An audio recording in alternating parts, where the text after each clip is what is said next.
الحمد لله الحمد لله الذي أباح لنا من المكاسب أحلها وأزكاها وأقومها بمصالح العباد وأولاها، وحرم علينا كل كسب مبني على ظلم النفوس وهواها، وأشهد أن لا إله إلا الله وحده لا شريك له خلق الخليقة وبراها وبين لها طرق رشدها وهداها، وأشهد أن محمدًا عبده ورسوله أزكى الخليقة عبادة ومعاملة، وأتقاها صلى الله عليه وعلى آله وأصحابه ومن تبعهم بإحسان إلى يوم الدين. قال الله عز وجل: يا أيها الذين آمنوا اتقوا الله حق تقاته ولا تموتن إلا وأنتم مسلمون.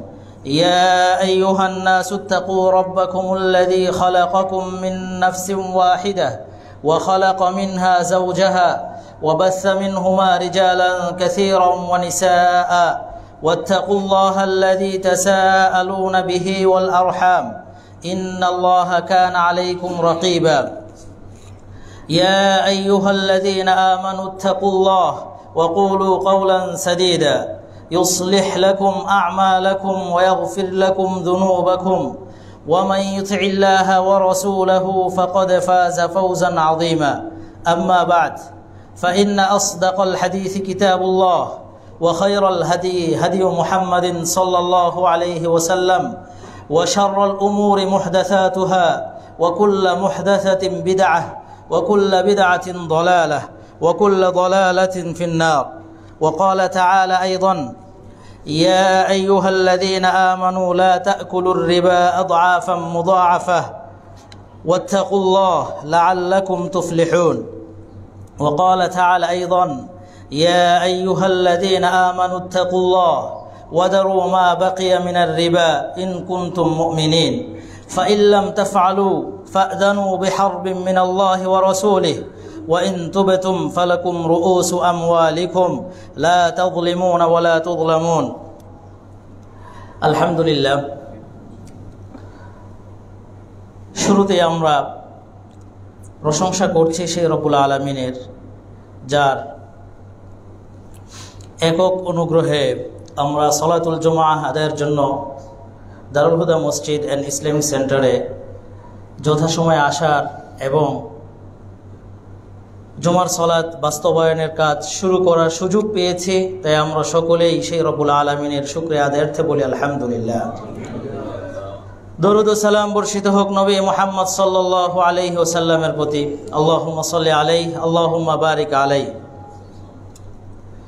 সম্মানিত মুসল্লিয়ান, বরাবরের মতোই আজকের এই জুমার খুতবায় কোরআন এবং সহিহ সুন্নাহর আলোকে যে বিষয়টি আলোচনা করার চেষ্টা করব সেটি হলো বিনিয়োগের অন্যতম হারাম একটি পদ্ধতি তথা সুদ, এর প্রকার ও এর ভয়াবহতা। ওমা তৌফিক ইল্লা বিল্লাহ। আসলে আমরা মানুষ হিসেবে আল্লাহ প্রদত্ত একটি বিষয় আমাদের মধ্যে আছে। দুনিয়াতে আমরা বসবাস করার জন্য, জীবিকা উপার্জনের জন্য বিভিন্ন পথ বেছে নিই। এটা আল্লাহ একটা প্রদত্ত একটা বিষয়। পথ বেছে নেওয়ার সুযোগটা আমাদের মধ্যে আছে, আল্লাহ তাআলা আমাদেরকে দিয়েছেন। আমরা পথ বেছে নেওয়ার ক্ষেত্রে কেউ সতর্কতা অবলম্বন করে, আবার কেউ সতর্কতা অবলম্বন করে না। যেটা ইচ্ছা সেটাই করে, আবার চিন্তা ভাবনা করে দেখে কেউ যে না, আমি যদি এই পথটাকে বেছে নেই জীবিকা উপার্জনের, তাহলে এর মধ্যে হয়তো বা কোনো প্রতিবন্ধকতা চলে আসতে পারে, এটা থেকে বেঁচে থাকা দরকার। এমন চিন্তা ভাবনা করে যেই পদ্ধতিগুলো অনুসরণ করলে, যেই পথগুলো বেছে নিলে তার জন্য কল্যাণকর হবে, তার জীবিকাটা হালাল হবে, তার জীবিকা উপার্জনটা সার্থক হবে, সেগুলো অনেকেই বেছে নেয়। এর মধ্যে আবার যারা জীবিকা উপার্জনের পথ বেছে নিচ্ছে অবৈধ পথগুলো, এর মধ্যে অন্যতম একটা অবৈধ পথ হলো সুদ। সুদী কারবারের মাধ্যমে উপার্জন করা এটি একটি অবৈধ পথ, অবৈধ পদ্ধতি।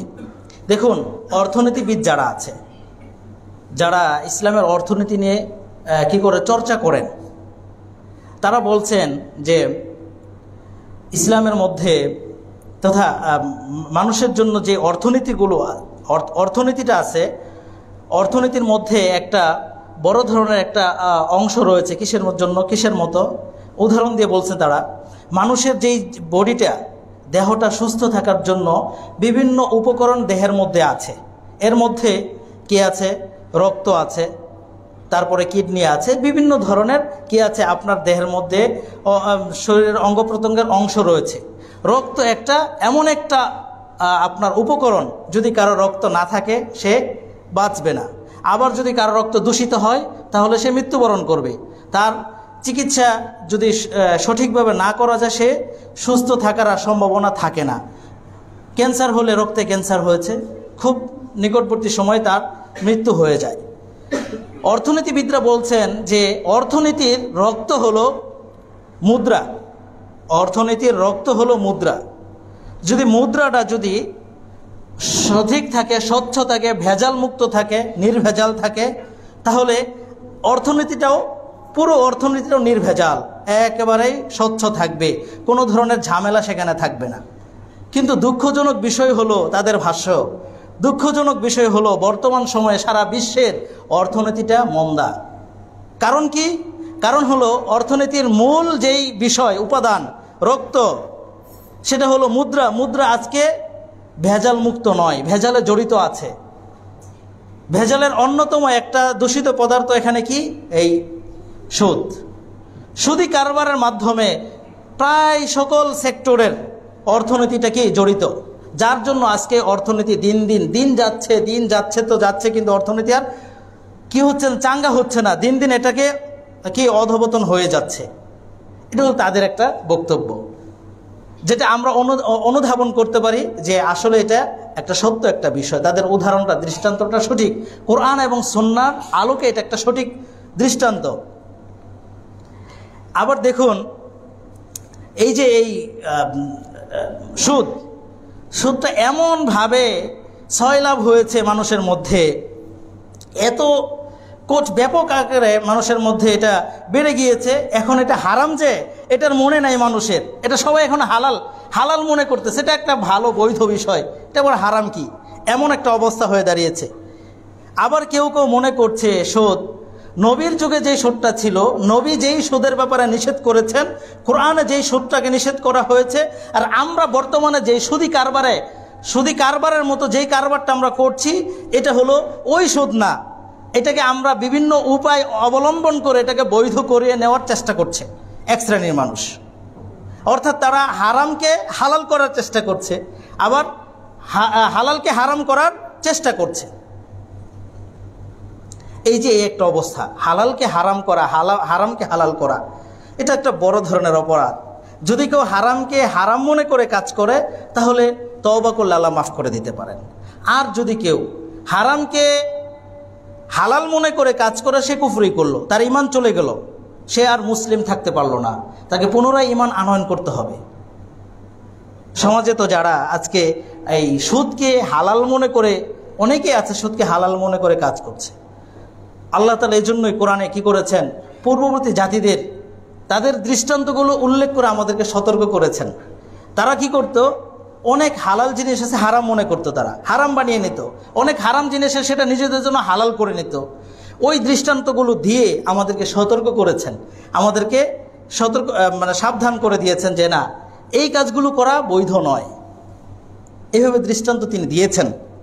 অতএব সুদ একটা কি বড় ধরনের অপরাধ। আবার কেউ আছে সমাজে সুদ নাম না দিয়ে এটাকে বিভিন্ন নামে, আঞ্চলিক নামে বা বিভিন্ন প্রাতিষ্ঠানিক নামে, বিভিন্ন নামে এটাকে বৈধ নাম পরিবর্তন করে কাজ করার চিন্তা করছে। নামটা পাল্টে দিলে হয়তো এটা বৈধ হয়ে যাবে। না, নাম যাই দেন না কেন এটা অবৈধই। আপনার একটা পণ্যকে যদি আপনার শসা একটা পণ্য, একটা আমাদের খাবারের ফসল, তাই না, এটাকে যদি আমরা ভিন্ন নাম, আঞ্চলিক বিভিন্ন নাম আছে এটা, এই নামটা যদি চেঞ্জ হয়, শসা কি কোনোদিন চেঞ্জ হবে না, শসাই থাকবে। ঠিক তেমনিভাবে সুদই থাকবে যদি এর নীতিমালার মধ্যে পড়ে যায়। তাহলে সুদ কখনোই কি হবে না, তখন এটা অন্য নামে চলে যাবে না। আবার দেখুন আরেক শ্রেণীর সুদের অবস্থাটা এত ভয়াবহ, সমাজের মধ্যে কিছু পাপ আছে যেগুলো ধনীদের জন্য ধনীদের মধ্যে হয়, আবার কিছু পাপ আছে দরিদ্রদের মধ্যে হয়, আবার কিছু পাপ আছে যেগুলো নারীদের মধ্যে হয় বেশি। তো এই সুদের অপরাধটা এটা ধনী নাই, গরিব নাই, নারী নাই, পুরুষ নাই, সবার মধ্যেই আছে। সবাই এই পাপের সাথে, যারা এই কাজগুলো জড়িত হয় এরা সবাই সব শ্রেণীর মানুষ হয়। যে ধনী মানুষ তার এই ধনাঢ্যতার ভিত্তিতে তার মতো করে সে সুদে কারবারে লিপ্ত হচ্ছে, তার বিল্ডিং 2টা আছে, আরও 3টা কীভাবে করা যায়, একটু লোন নিয়ে করে ফেলবো, সে ওই যে এখানে সুদি কারবারে জড়িত হচ্ছে।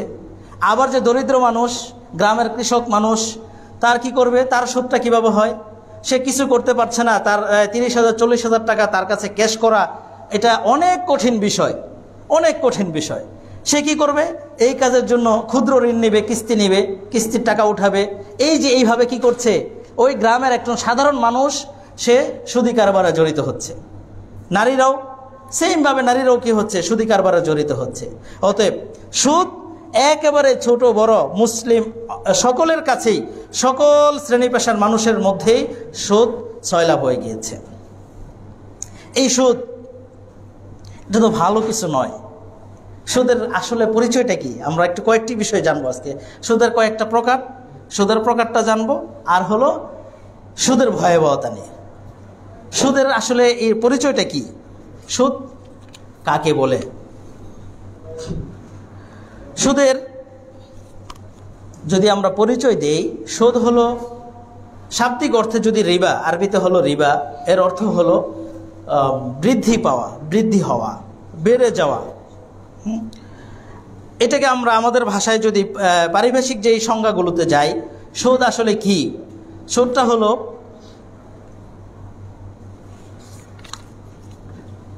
এক জাতীয় জিনিসের মধ্যে একই জিনিস, একই ধরনের জিনিস, এটাকে যদি কম বেশি করে বিনিময় করা হয় তাহলে এটা হলো সুদ। এটার একটা নাম আছে, এই সুদের নাম হলো আরবিতে রিবা আল ফাদল, আল ফাদল। হ্যাঁ, মানে এটা হলো কি, কম বেশি করে আদান প্রদান করা, কম বেশি করে আদান প্রদান করা, এটাকে বলা হয় রিবাল ফাদল। তার মানে হলো, সহজে বোঝার জন্য বলছি, একই জিনিস, যেমন চাউল, চাউল এটা একই জিনিস। চাউল আপনার এই মোটা চাউলটাও কি চাউল, আর চিকন চাউলটাও চাউল, পোলার চাউলটাও চাউল। এখন এই চাউল জাতীয় যত কিছু আছে এগুলো সব একই ধরনের ক্যাটাগরিতে হবে। এবং আল্লাহ রসুলের যে হাদিসটা আছে, যে ইমাম মুসলিম রাহিমাহুল্লাহ সাহিহ মুসলিম উল্লেখ করেছেন, আবু সাঈদ খুদরি রাদিয়াল্লাহু তাআলা আনহু বর্ণনা করেছেন, তিনি বলছেন রসুল সাল্লাল্লাহু আলাইহি ওয়াসাল্লাম বলেছেন যে আয-যাহাবু বিয-যাহাব ওয়াল ফিদ্দাতু বিল ফিদ্দা ওয়াল বুররু বিল বুররি ওয়াশ শাঈরু বিশ শাঈরি ওয়াল মিলহু বিল মিলহি ওয়াত তামারু বিত তামারি মিসলান বিমিসলিন। যে এখানে কতগুলো পণ্যের নাম উল্লেখ করেছেন বোঝানোর জন্য, যে স্বর্ণের বিনিময়ে যদি স্বর্ণ লেনদেন হয়, রূপার বিনিময়ে যদি রূপা লেনদেন হয়, গমের বিনিময়ে যদি গম লেনদেন হয়, জবের বিনিময়ে যদি জব লেনদেন হয়, লবণের বিনিময়ে যদি লবণ লেনদেন হয়, খেজুরের বিনিময়ে যদি খেজুর লেনদেন হয়, কিভাবে হতে হবে, মিসলান বিমিসলিন, সমান সমান হতে হবে, পরিমাণে সমান হতে হবে। আপনি স্বর্ণ 22 ক্যারেট স্বর্ণ দিয়ে যদি আপনি 24 ক্যারেট স্বর্ণটা নিতে চান, যদি 1 ভরি 22 ক্যারেট স্বর্ণ দেন, অবশ্যই আপনি স্বর্ণ যদি নিতে চান অবশ্যই আপনাকে 24 ক্যারেটের স্বর্ণটা 1 ভরি নিতে হবে। যে আপনাকে লেনদেন করবে উভয়ের সমান সমান হতে হবে। যদি সরাসরি স্বর্ণ দিয়ে লেনদেন করেন সেম রূপা, তেমনিভাবে যদি আপনি চাউল কি করেন লেনদেন করেন, বিশেষ করে গ্রামের বাড়িগুলোতে কি হয়, একজনের কাছ থেকে আরেকজনের চাউল ধার নেয়। আজকে তার বাড়িতে চাউল নাই, সে আরেক বাড়ি থেকে চাউল ধার নিয়ে আসলো। তখন আপনি 3 কেজি চাউল ধার দিলেন, আপনি দিলেন কি চিকন চাউল, ওই ভদ্রলোক মোটা চাউল খায়, সে কি করলো, আপনাকে মোটা চাউল ফেরত দিল কয় কেজি, 5 কেজি। তার মানে এটা বৈধ নয়। মোটা চাউল দিলেও তাকে 3 কেজি দিতে হবে। কেন দিবেন, আল্লাহ রসুলের আরেকটা হাদিস স্পষ্ট করে দিচ্ছে। আল্লাহ রসুল সাল্লাল্লাহু আলাইহি সাল্লামের কি করলেন, খাইবারে আল্লাহ রসুল বানি আদি গোত্রের এক ব্যক্তিকে পাঠালেন। তিনি খাইবার থেকে আসার সময় কি করলেন, খেজুর নিয়ে আসলেন। আল্লাহ রসুলের কাছে এসে খেজুর উপস্থাপন করলেন। তখন আল্লাহ রসুল বললেন, আকুল্লু তামরে খাইবার হাকাদা, খাইবারের সব খেজুর কি এত ভালো খেজুর?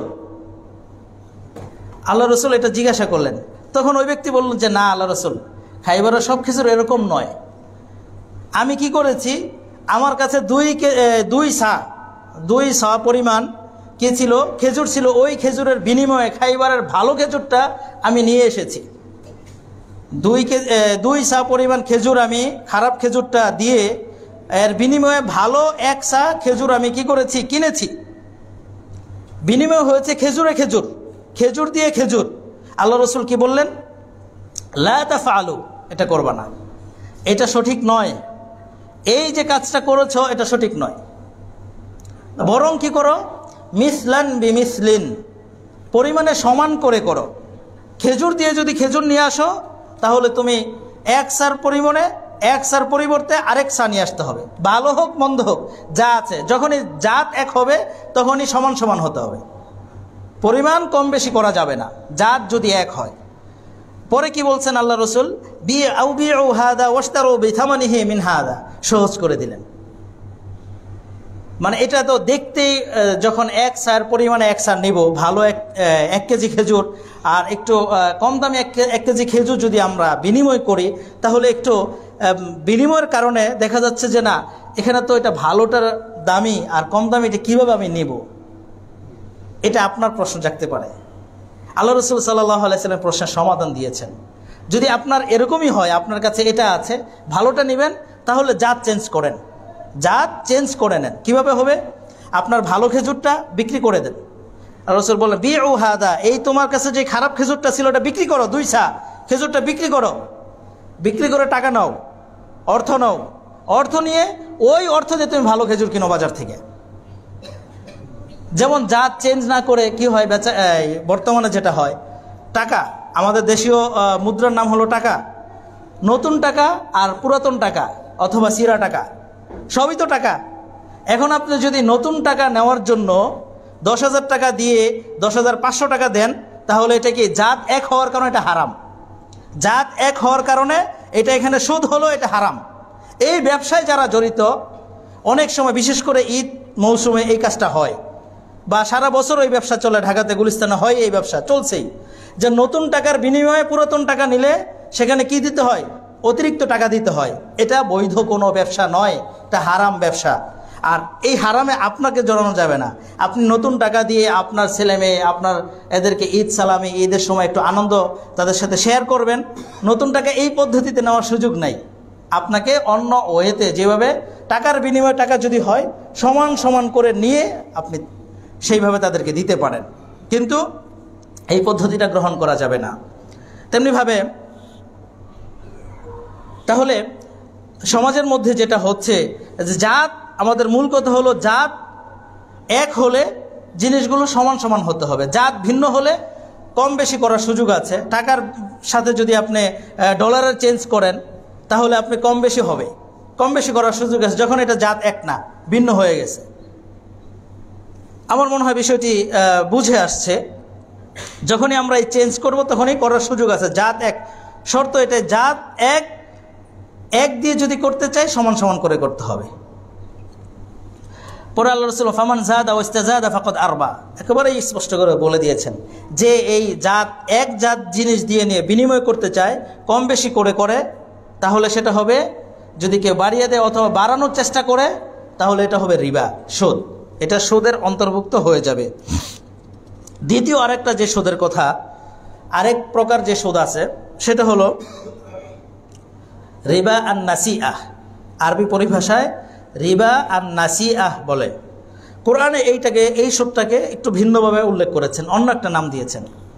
আমরা আমাদের ভাষায় যদি এই সুদটার নাম দিতে চাই, চক্রবৃদ্ধি হারে যে সুদ হয়, এটাকে রিবা আন নাসিআহ বলে। অর্থাৎ এটা হলো নির্ধারিত সময় আপনাকে টাকা দিতে হবে। 10,000 টাকা আপনি নিয়েছেন 1 মাসের জন্য, 1 মাস পরে এটার হবে 11,000 টাকা দিতে হবে। মাস শেষ, সময় শেষ, টাকা দিতে পারছেন না, তখন আপনাকে কি করতে হবে, ওই আবার মূলধন ছিল 10,000, 1,000 শোধ হয়েছে, এখন দিতে হবে 11,000 টাকা সুদ, আবার তার সাথে চুক্তি হবে 11,000 টাকা সুদ আগামী মাসে দিতে হবে। এরপরে যদি না পারেন আবার সুদের উপর সুদ, এইভাবে কি লেনদেন হচ্ছে। এই লেনদেনটাকে বলা হয় রিবা আর নাসিআ। কোরআনে আল্লাহ বলছেন ইয়া আইয়ুহাল্লাযীনা আমানু লা তাকুলুর রিবা আদআফাম মুদাআফা। আল্লাহ কোরআনে বলছেন কি যে হে ঈমানদারগণ, তোমরা কি করো না, লা তাকুলুর রিবা, সুদ খেও না, সুদের লেনদেনটা তোমরা করেও না। কিভাবে? আদআফাম মুদাআফা, চক্রবৃদ্ধি হারে তোমরা সুদের লেনদেনটা করিও না। আল্লাহ এভাবে স্পষ্ট করে বলে দিয়েছে চক্রবৃদ্ধি হারে কি করো না, সুদের লেনদেন করো না। তার মানে কি চক্রবৃদ্ধি ছাড়া সুদের লেনদেন করা যাবে না? এটাকে চক্রবৃদ্ধি ছাড়া যে করা যাবে না, এটা অন্য আয়াতে আল্লাহ কি করছেন, হারাম করে দিয়ে একেবারে সুদের মূলটাকে হারাম করে দিয়েছেন। পরে আল্লাহ কি বলছেন, ওয়াত্তাকুল্লাহ লাআল্লাকুম তুফলিহুন। সফলতা যদি অর্জন করতে চাও, সফল হতে চাও, তাহলে এই সুদি লেনদেনটা ছেড়ে দাও, সুদি কারবার ছেড়ে দাও। আল্লাহ কোরআন এই আয়াতের শেষে সফলতার সাথে সুদ না খাওয়া এর একটা সম্পর্ক আছে। সফলতা ছাড়লে আপনি সফল হবেন, সুদ ছাড়লে আপনি সফল হবেন। অতএব যারা এই সুদি কারবারে অর্থাৎ চক্রবৃদ্ধি হোক অথবা চক্রবৃদ্ধি ছাড়া কোনো পণ্যের মাধ্যমে সুদি কারবারে জড়িত, কিস্তির মাধ্যমে সুদে জড়িত, যে কোনো উপায়ে সুদের সাথে জড়িত হবেন, তাদের ছাড় নাই, তাদের কি নাই, ছাড় নাই। ইসলামে ছাড় দেন নাই। ছাড় যে দেন নাই এটা আমি মুখে বললে তো হবে না, মুখে বললে হবে না। আল্লাহ রসুল সাল্লাল্লাহু আলাইহি সাল্লাম কি করেছেন, অনেক হাদিস বর্ণনা করেছেন সুদের ব্যাপারে। আল্লাহ তাআলা কোরআনও সুন্দর করে বলে দিয়েছেন। আল্লাহ বলছেন কি, আল্লাযীনা ইয়াকুলুনার রিবা লা ইয়াকুমুনা ইল্লা কামা ইয়াকুমুল্লাযী ইয়াতাখাব্বাতুহুশ শাইতানু মিনাল মাস। যারা এই সুদি কারবারের সাথে জড়িত হয় তাদেরকে পাগলের সাথে তুলনা করেছেন, পাগল বলেছেন আল্লাহ। তারা কি পাগল, দুনিয়াতেও পাগল, পরকালেও পাগল। কিভাবে? এই দেখেন এখানে কি বলছেন, যারা সুদ খায় তারা লা ইয়াকুমুনা ইল্লা কামা ইয়াকুমুল্লাযী, তারা কি করবে, কিয়ামতের দিন তারা উঠবে কেবল কিভাবে, শয়তান তাদেরকে যেভাবে তাদের উপর ভর করার কারণে বেহুশ হয়ে যায়, সেই বেহুশ অবস্থায় তারা উঠবে। কিয়ামতের মাঠে বেহুশ অবস্থায় তারা উঠবে, তার মানে পাগলের মতো উঠবে তারা। এটা আল্লাহ কোরআনে বলছেন, পাগলের মতো সে উঠবে।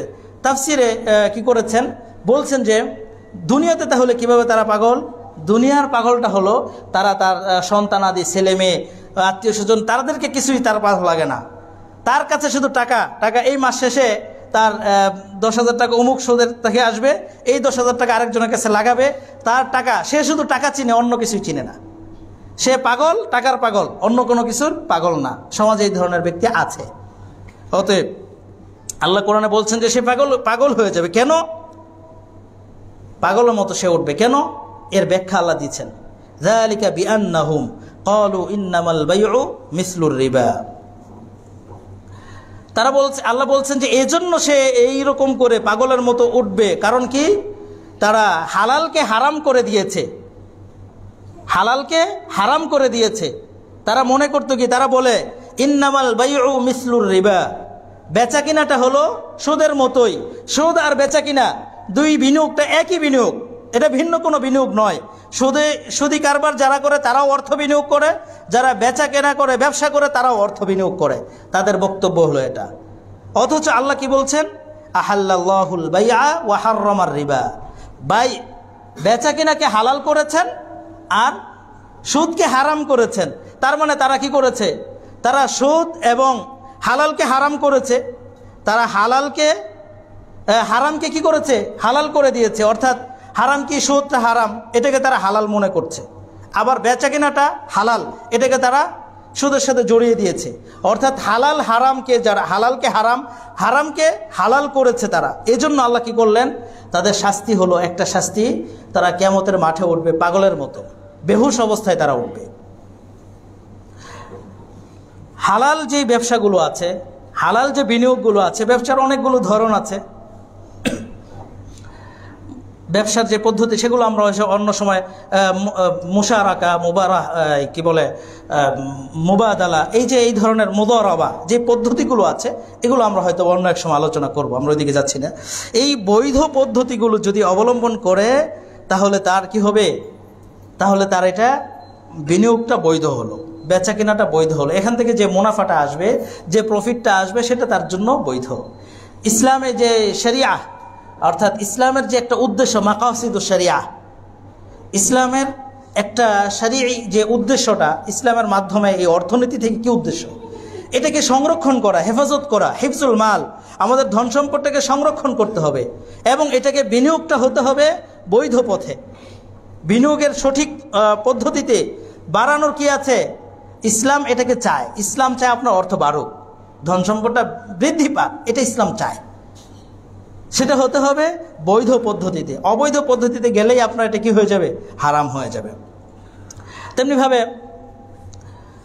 আল্লাহ তাআলা বলছেন যে ফামান জা মাউইযাতুম মিন রাব্বিহি ফান্তাহা ফালাহু মা সালাফ। এরপরের আয়াতেই, এই আয়াতের পরবর্তী অংশে বলছেন কি, আল্লাহ তাআলার পক্ষ থেকে, তোমাদের রবের পক্ষ থেকে কি আসছে, মাউইযা এসেছে, নসিহা, নির্দেশ এসেছে কি, ফান্তাহা, অতএব যারা কি করেছে, ফান্তাহা, যারা এ থেকে এই যে এই সুদি কারবার থেকে এরপরে নির্দেশনা পেয়ে যারা বিরত রয়েছে, ফালাহু মা সালাফ, এটা তার উপরেই বর্তাবে, তার জন্যই সীমাবদ্ধ থাকবে। তার বিষয়টা, সে সুদি কারবার থেকে বিরত থেকেছে, সে যখনই জেনেছে যে তার এটা সুদ হয়ে গেছে, সে এই কাজ থেকে যখন ওই পর্যায়ে বিরত ছিল, এটা তার জন্যই এখানে থাকবে। পরে বলছেন কি, ওয়া আমরুহু ইলাল্লাহ, আর বিষয়টা আল্লাহর উপর ন্যস্ত থাকবে। সে যখন সুদি কারবারের সাথে জড়িত ছিল, জানার পরে যখন সুদি কারবার থেকে এখন বিরত রয়েছে, জানার পরে আর করে নাই, ফালাহু মা সালাফ, তার পিছনে যা আছে সেটা তার জন্যই রয়ে গেছে। আল্লাহ এরপরে বলেন নাই যে সে তাকে কি করা হয়েছে, ওয়া আমরুহু ইলাল্লাহ, এখানে বলেন নাই যে আল্লাহ তাকে ক্ষমা করে দিবেন। অনেক জায়গাতে অনেক অপরাধের পরে আল্লাহ কি বলছেন, যে এই অপরাধ করার পরে যখন সে ফিরে যাবে, বুঝে আসবে, আল্লাহ ক্ষমা করে দিবেন, তওবা করলে আল্লাহ ক্ষমা করে দিবেন। কিন্তু এখানে আল্লাহ বিষয়টাকে ঝুলিয়ে রেখেছেন, এই সুদের অপরাধটাকে ঝুলিয়ে রেখেছেন। আগে করেছেন, না জেনে করেছেন, এখন জানছেন, জানার পরে ছেড়ে দিয়েছেন, তখন ছেড়ে দেওয়ার পরে বিষয়টা আপনার উপর ঝুলানো আছে। আল্লাহ কি করেন নাই, এটাকে অ্যাপ্রুভ করেন নাই যে আপনার জন্য সব পূর্বে সব মাফ হয়ে গেছে, সুদি কারবার সব মাফ হয়ে গেছে, এটা বলেন নাই আল্লাহ। আল্লাহ বলছেন যে বিষয়টা আল্লাহর উপর ন্যস্ত করা হলো। তাহলে এটা দ্বারা উদ্দেশ্যটা কি, এটা দ্বারা উদ্দেশ্য হলো আপনি যে তওবা করছেন, ফিরে এসেছেন, শুধু ছেড়ে দিয়েছেন, এটার মাধ্যমে সমাধান হয় নাই।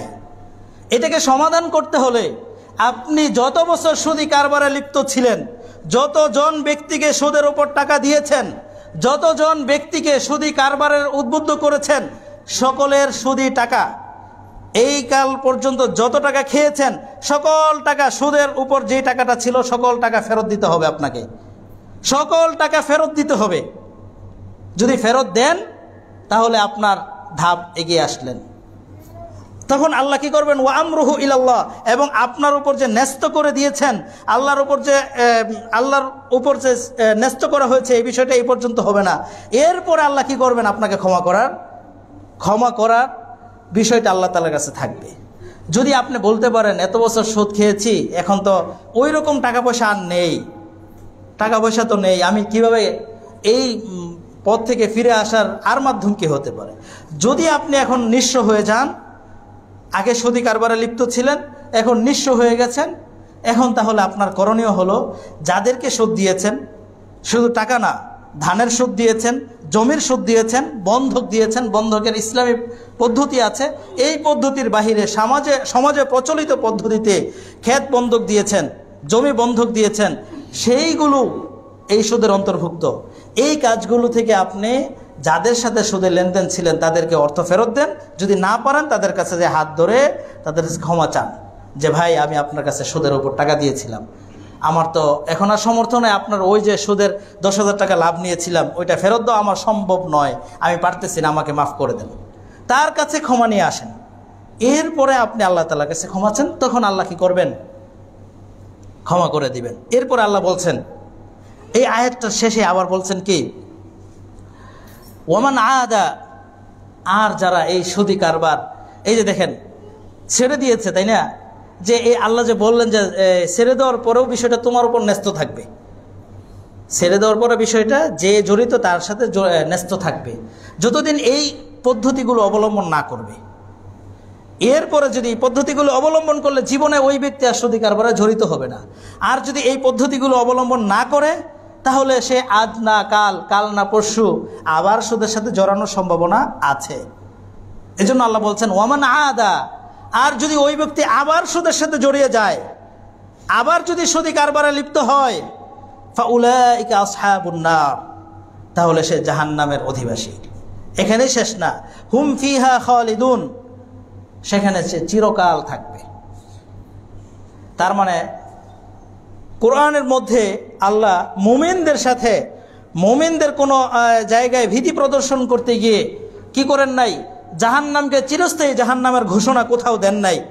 মাত্র 3টি জায়গাতে কি করেছেন, কোরআনের মধ্যে মুমিনদেরকে ভীতি প্রদর্শন করতে গিয়ে 3টি বিষয়ে তাদেরকে জাহান্নাম, চিরস্থায়ী জাহান্নামের কথা বলেছেন। মুমিন ব্যক্তি যার আকীদা বিশুদ্ধ সে তো জাহান্নামে চিরস্থায়ী হবে না, কিন্তু এরপরেও আল্লাহ বলেছেন তারা 3 ধরনের ব্যক্তি আছে যারা কি জাহান্নামে চিরস্থায়ী হবে। তাদেরকে বলেছেন, এটাকে এতটা ভয়াবহতা কত বেশি এটা বোঝানোর জন্য আল্লাহ কি করলেন, তাদেরকে চিরস্থায়ীর কথা বললেন। যদি এটা বিশ্বাস করে নেয়, সে এই লেনদেনটাকে বিশ্বাস করেন, তাহলে তো সে কাফেরই হয়ে গেল, তার চিরস্থায়ী হয়েই গেল। তাহলে আল্লাহ বলছেন যে এই যে সুদী লেনদেন যারা করবে, সুদী লেনদেন যারা করবে তারা জাহান্নাম চিরস্থায়ী। আর 2টা কারা আছে, আরেকটা হলো ওয়ারিসি সম্পত্তি বন্টনের ক্ষেত্রে যারা কম বেশি করবে, বাহানা করবে, দিবে না, বোনের সম্পত্তি দিবে না, ভাইয়ের সম্পত্তি বুঝিয়ে দিবে না, বাপ মারা যাওয়ার পরে দিবে না, এগুলা ফুফুকে কমিয়ে দিবে। এই যে এই কাজগুলো যারা করবে, আল্লাহ বলছেন ওই 11 এবং 12 নম্বর আয়াত সূরা নিসার, এরপরে কি বলছেন যে ওয়ামাই ইয়াতাআদ্দা হুদুদাল্লাহ ফাউলাইকা আসহাবুন নার হুম ফিহা খালিদুন।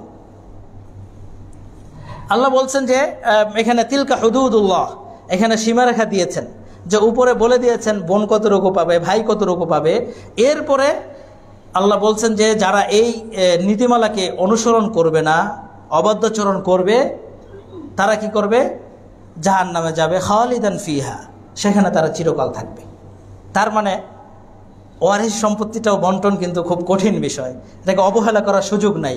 বিশেষ করে কোরআন এবং সহিহ সুন্নাহকে যারা অনুসরণ করতে চায়, যারা চান, তাদের অবশ্যই উচিত এই বিষয়কে অবহেলা না করা, ছোট বিষয় মনে না করা।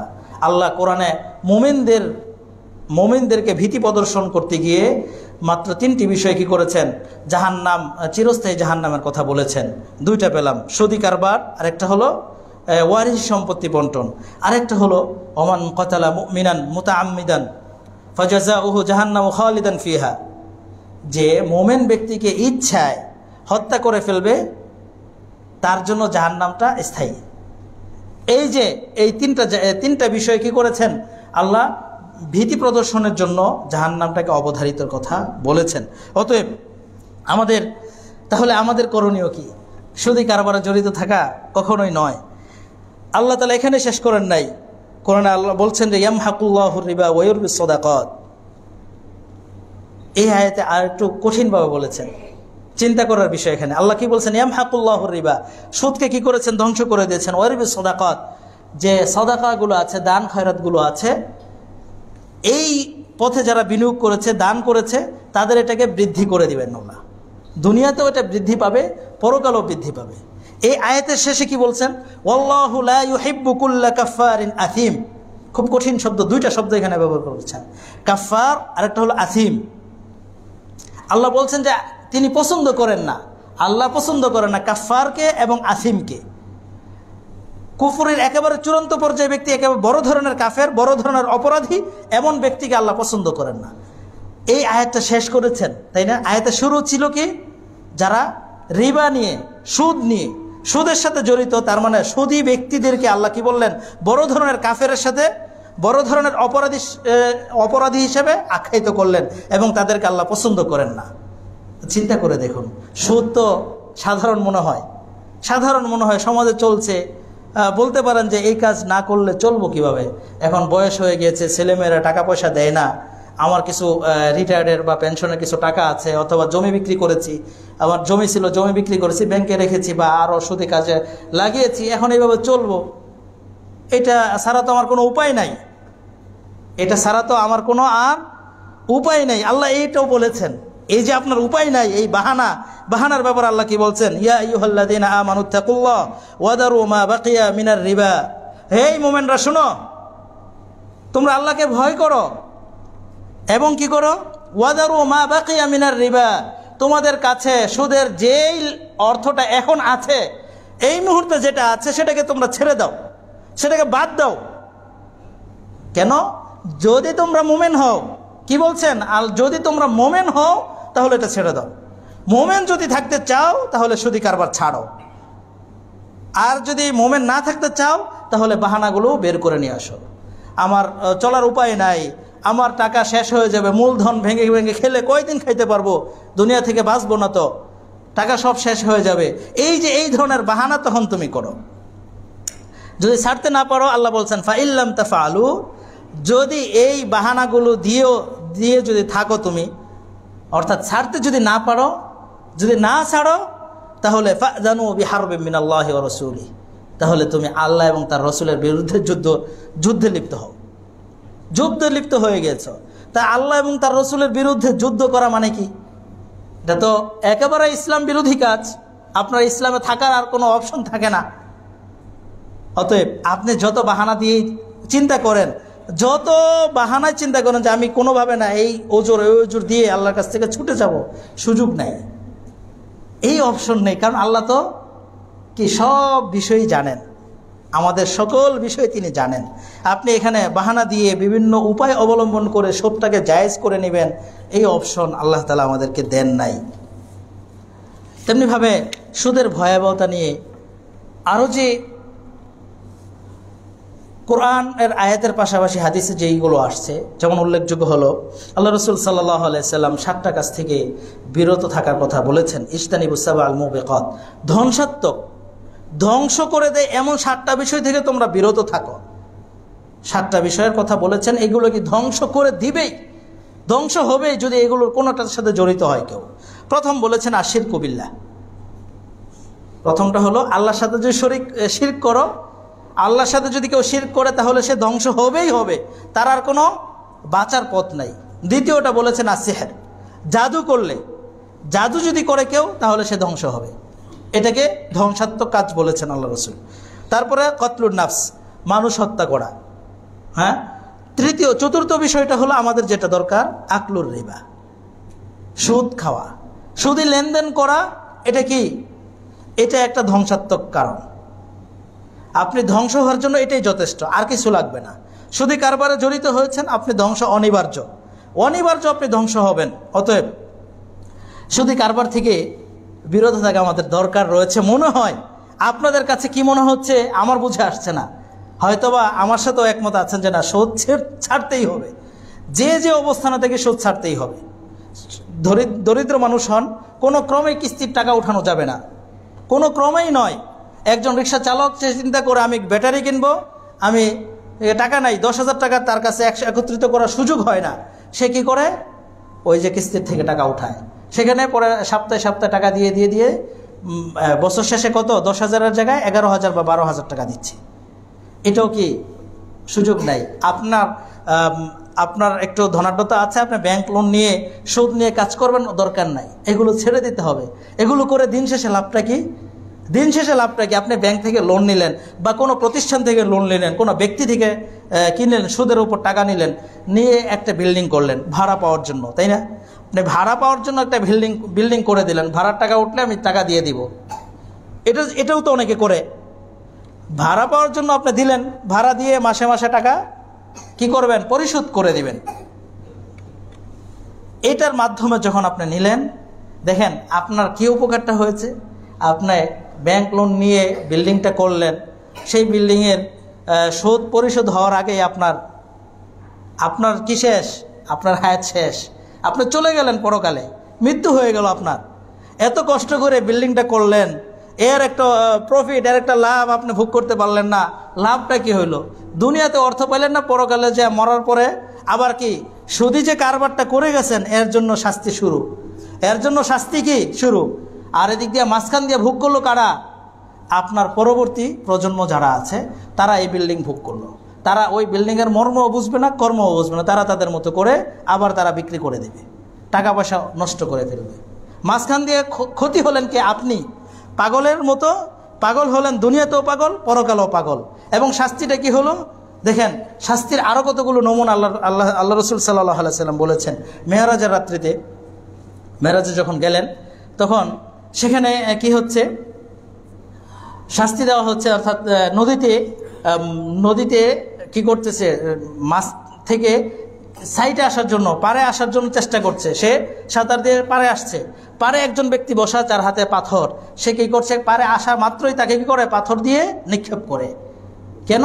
আল্লাহ রসুল জিজ্ঞেস করলেন, হা উলা, এরা কারা? জিবরিল বললেন, হা উলে আকলুর রিবা, এরা সুদি কারবার করত, সুদ খাইত, সুদের সাথে জড়িত ছিল।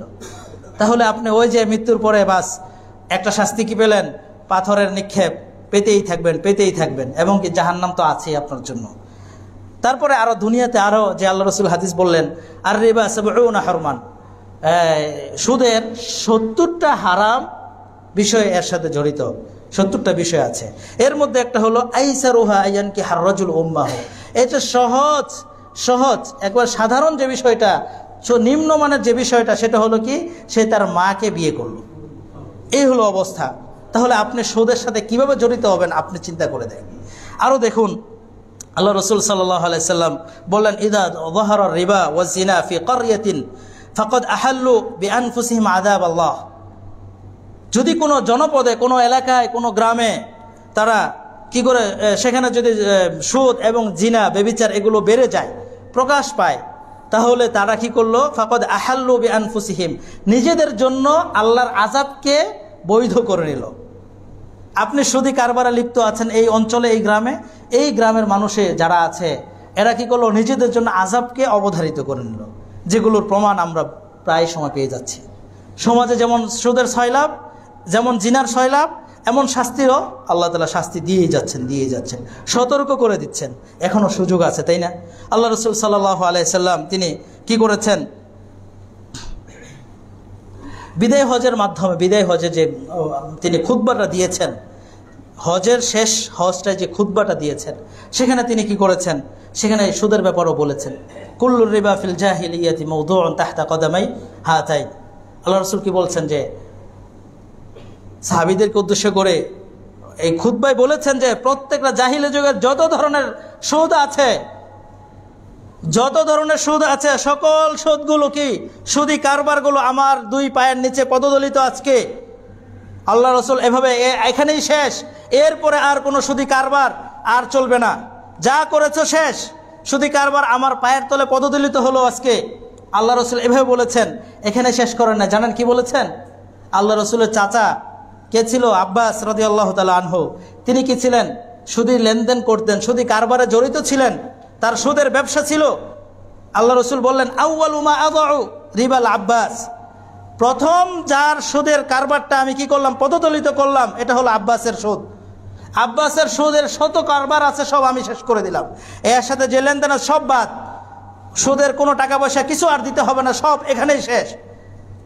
চিন্তা করে দেখুন আল্লাহ রসুল সাল্লাল্লাহু আলাইহি সাল্লাম কত কঠিনভাবে বলেছেন, সুদকে হারাম করে দিয়েছেন, নিজের চাচার কথাটা দিয়ে আগে উল্লেখ করেছেন, তারটাকে বন্ধ করেছেন। অতএব আমাদের কাজ কি? আমাদের পরিবারের সুদকে বন্ধ করতে হবে।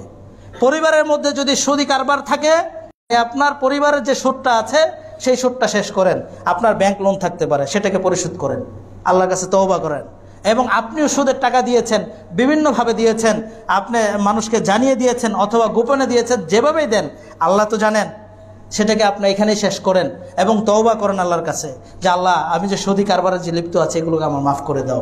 এবং তওবার অংশটা, মূল অংশ হলো তাকে আগে টাকাটা ফেরত দেন। তাকে যেই টাকাটা আপনি সুদ নিয়েছেন ওই টাকাগুলো আগে তাকে অবশ্যই ফেরত দিতে হবে। ফেরত না দিলে আপনার এটাকে কি হবে না, তওবা আল্লাহ কবুল করবেন না। অতএব আমরা যেন সুদি যে কারবারগুলো আছে সেগুলো থেকে বিরত থাকতে পারি। দেখেন সুদি কারবারের মধ্যে যারা জড়িত আছে, যেই প্রতিষ্ঠান জড়িত আছে, সবার উপর লানত।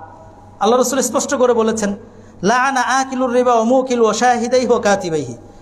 সুদ যে দিবে, যে সুদ খাইবে এবং যে নিবে এবং সাক্ষী এবং যারা লিখবে সকলেই, অর্থাৎ সুদি প্রতিষ্ঠানটাই কি লানতের মধ্যে আছে।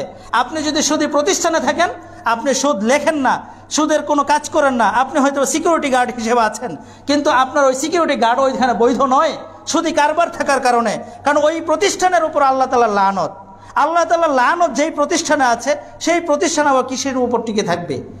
অতএব আপনি কিভাবে করবেন কাজ সেটা আপনার বিষয়। আপনাকে আল্লাহ কি করেছেন? উন্মুক্ত করে দিয়েছেন, সব পথ খোলা। আপনাকে জীবিকা উপার্জনের অনেক পথ দিয়েছেন। শুধু সুদী প্রতিষ্ঠানে যুক্ত হবেন এটা নয়, সুদী প্রতিষ্ঠানকে ছাড়তে হবে। সুদী প্রতিষ্ঠান এর সাথে কি আপনার সুযোগ থাকলে আপনার যেই পথগুলো যেখানে লানত নেই সেগুলোকে খুঁজে নিতে হবে। আল্লাহ আমাদেরকে তৌফিক দান করুক, আমিন। আল্লাহ, আমরা যে কথাগুলো বললাম এগুলো কোরআন এবং সুন্নাহর আলোকে যে কথাগুলো আমরা আলোচনা করেছি, এর মধ্যে সুদের বিষয়ে আলোচনা ছিল। আল্লাহ, তুমি আমাদের সকলকে সুদ মুক্ত জীবনযাপন করে হালালভাবে উপার্জন করার তৌফিক দান করো, আমিন। আল্লাহু তাআলা আ'লাম বিসওয়াব। আকুলু কাওলি হাযা আস্তাগফিরুল্লাহ লি ওয়া লাকুম ওয়া লিসাইরিল মুসলিমিন ফাস্তাগফিরুহু ইন্নাহু হুয়াল গফুরুর রহিম। আলহামদুলিল্লাহি তাআলা ওয়াসসালাতু ওয়াসসালামু আলা মান লা নাবিয়্যা বা'দাহু, আম্মা বা'দ।